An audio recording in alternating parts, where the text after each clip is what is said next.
co-president, Freedom and Democracy, Mr. Nigel Farage. Age when the gap between ordinary voters and the European political class grows wider by the day, I have to ask you, having listened to your words this morning, just what planet are you on?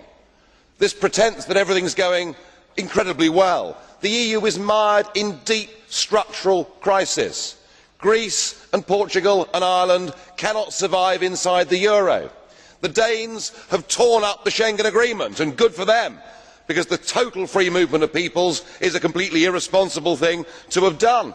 And public opinion is saying, whilst they want a European cooperation, yes, of course I agree with that, what they don't want is this Europe run by unelected bureaucrats like Mr Barroso.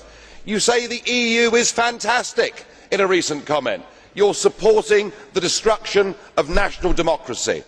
But it's with reference to Greece that I'm most concerned about you, because when faced with their recent enslavement, you said, "We lived for many years as a non-sovereign country under Soviet occupation. For us, European integration is not a threat to sovereignty, because we experienced not long ago a serious threat to our sovereignty." So what are you saying? That this isn't quite as bad as the USSR? Is that really good enough for your people? And today you describe Greece's problems as trivial. I'm sorry, there are hundreds of thousands of people out there on the streets of Greece fighting to get their democracy back. And it beggars belief that you and our President, Mr Buzek, can talk about the solidarity movement, can talk about Poland getting its democracy back 20 years ago, and yet here you are, surrendering the democracy and sovereignty of Poland to a failed European Union. Yes, sir, we all want a shared European cooperation for the future, but this most definitely is not the model. Thank you, Mr. Co-President. Are you ready to answer with the blue card question? Mr. Goebbels, blue card question. Thank you, President. Mr. Farage is a little bit like a cockerel.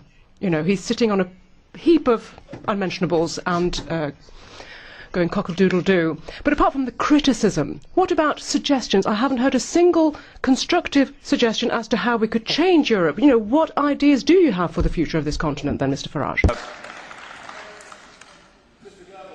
Post 1945, there were some very sensible ideas put together, namely the Council of Europe. Let's have a Europe where we sit down together, where we have a free trade agreement, where we agree minimum standards on work, on the environment. We can do all of these things without a European Commission, without a European Parliament, and without a European Court of Justice. We've done it in security terms with NATO.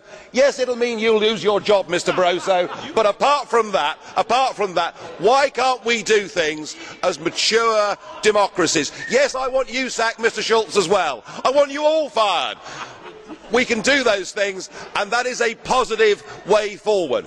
By taking away from people their ability to govern themselves and transferring that power to the European Commission, we're headed for a Europe of rebellion and violence. Let's take the democratic route. Thank you, colleagues. It's a very interesting discussion, we know very well. Now will be the next speaker. Colleague.